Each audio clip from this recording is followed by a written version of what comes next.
begin tonight with corruption investigations at Cincinnati City Hall. 3 council members have been arrested on bribery charges since February. Today, the final chapter was written for the first to face charges, Tamaya Dennard. Local 12's David Winter was in court as Dennard learned her punishment for taking money in exchange for votes. He's live tonight at the federal courthouse with reaction from the judge's sentence. David, good evening. Well, good evening, Kyle. The judge today said it actually hurt to sentence Dennard. She said that in her 25 years on the bench, this was her toughest sentencing ever. Then she exacted sentence: 18 months in federal prison, 3 years probation, and paying back the $15,000 in bribes that Tamaya Dennard took in exchange for votes on council. Dennard walked in the courthouse alone this afternoon, just like when she was recorded on a phone call with an attorney involved in the bank's development project, an attorney who had turned government witness after Dennard had solicited money from him in exchange for her votes on council. The confidential source says, "I'll give you $10,000 now." Tamaya says, The source says, "And you're good with supporting Hilltop's proposal to do the land swap?" Answer, Yes. "And when it comes before council, we're cool?" Awesome. Dennard acknowledges again. The informant tells Dennard, "I can give you $5,000 after the second vote if that's good for you." Yeah, that's fine," Dennard answers. In the sentencing recommendations, the U.S. attorney showed the judge trips Dennard had taken to Israel and the Grand Canyon within 18 months prior to soliciting the bribe.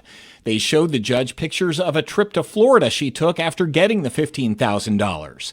The judge said she took those things into consideration, along with all the good things Dennard had done in her life, like volunteering in the community, advocating for social justice, speaking to young girls groups, and overcoming difficult beginnings. But she also considered the seriousness of the crime, the need to restore public confidence in government, and letting public officials know that corruption will not be tolerated. Dennard spoke for just a few minutes, telling the judge she put her personal needs before the community, she disappointed her mother, children who looked up to her, and herself. And she said what she did undid all the good things she had done. She also said she owes the city. It was never her goal to use her seat for personal gain, and she said, "I know that I can be better. I know that I can do better." The judge allowed Dennard to leave the courthouse today, but she has to return in March to serve her sentence at the federal prison for women in Alderson, West Virginia. Now, the judge did say that she's not putting any nonviolent criminals in jail right now until after the coronavirus subsides and the threat in prison subsides of the coronavirus.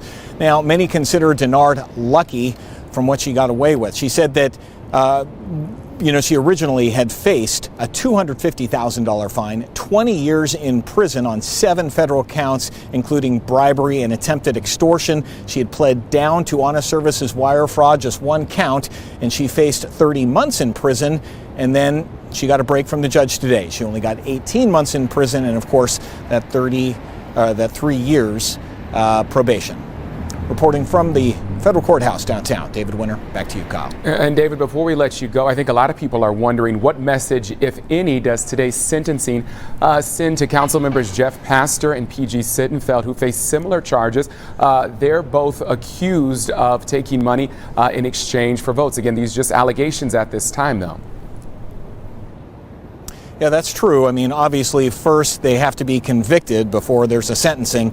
But if they are convicted, this is not good for Pastor or Sittenfeld, because it becomes very clear that the judge wants to send a very strong message to other elected officials. Corruption will not be tolerated. All right, Local 12's David Winter reporting live for us tonight. David, thank you so much.